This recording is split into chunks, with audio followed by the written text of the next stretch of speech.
اسحب هتلاقي نفسك مقيد تماما في المحور الأفقي. اضغط كليك هتلاقي نفسك يا باشمهندس قدرت عن طريق أمر المستطيل في برنامج جوجل سكتش أب وتعلم كيفية. هنكمل مع بعض في سلسلة تعليم برنامج سكتش أب، وهنكمل في سلسلة تعلم أمر ريكتانجل تول في برنامج جوجل سكتش أب. موضوع الفيديو بتاعنا النهاردة كيفية رسم المستطيلات في اتجاهات مختلفة في برنامج سكتش أب. تابع معايا الشرح.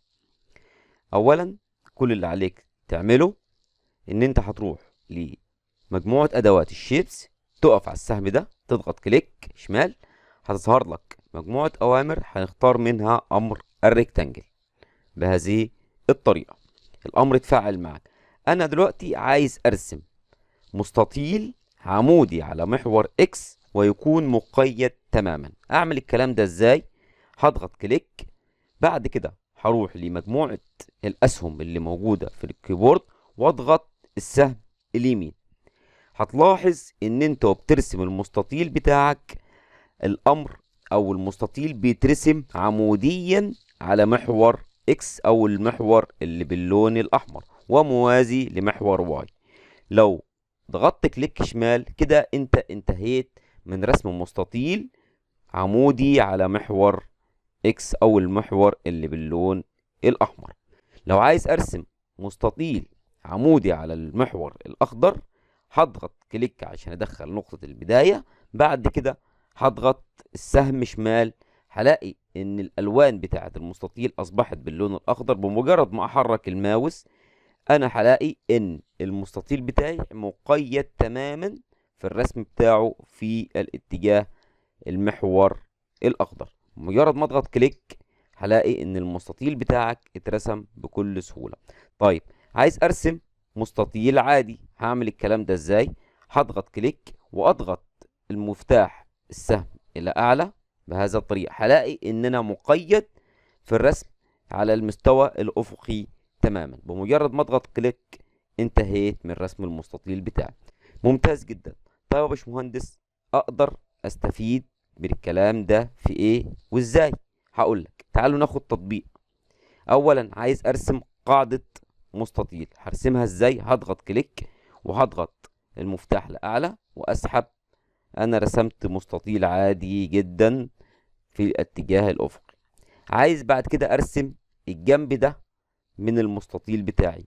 تعالى على البداية اضغط كليك واضغط مفتاح السهم يمين، اسحب روح للنهاية، انطلق الى اعلى بهذا الشكل واضغط كليك. هتلاقي نفسك رسمت مستطيلين عموديين على بعض. عايز ارسم الجنب التاني هضغط كليك واضغط المفتاح السهم يمين واروح لنقطة النهاية واسحب الى اعلى. هلاقي ان في خط دشلاين هيظهر معايا عندما اتساوى مع الجهة الاخرى بهذه الطريقة. اضغط كليك رسمت الجنب التاني. عايز ارسم في الاتجاه اللي باللون الاخضر، روح لنقطة البداية اضغط كليك ودوس مفتاح السهم شمال. هتلاقي ان الخطوط بتاعتك اصبحت باللون الاخضر. اسحب الى اعلى وروح لنهاية الشكل واضغط كليك رسمت الجنب ده. تعالى للجنب الاخر بنفس الطريقة اضغط كليك واسحب دوس مفتاح السهم شمال مرة واحدة طبعا وروح لنقطة النهاية بهذا الشكل واضغط كليك عند الاند بوينت. هتلاقي نفسك رسمت 4 أجناب عن طريق فقط أمر المستطيل. عايز أقفل الشكل بتاعي روح للنهاية اضغط كليك ودوس مفتاح السهم الأعلى اسحب. هتلاقي نفسك مقيد تماما في المحور الأفقي.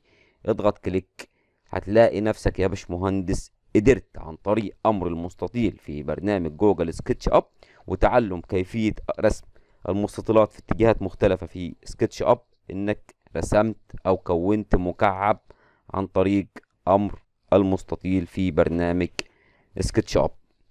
هو ده موضوع الفيديو بتاعنا النهاردة، وهو طريقة رسم المستطيلات في اتجاهات مختلفة في سكتش أب. الفيديو بتاعنا انتهى. يا رب يكون الفيديو قدم الإضافة، يا رب يكون استفدتم من الفيديو. أشكركم. لا تنسوا الاشتراك، لا تنسوا الإعجاب، لا تنسوا مشاركة الفيديوهات لأصدقائكم. الدال على الخير كفاعله. السلام عليكم ورحمة الله وبركاته.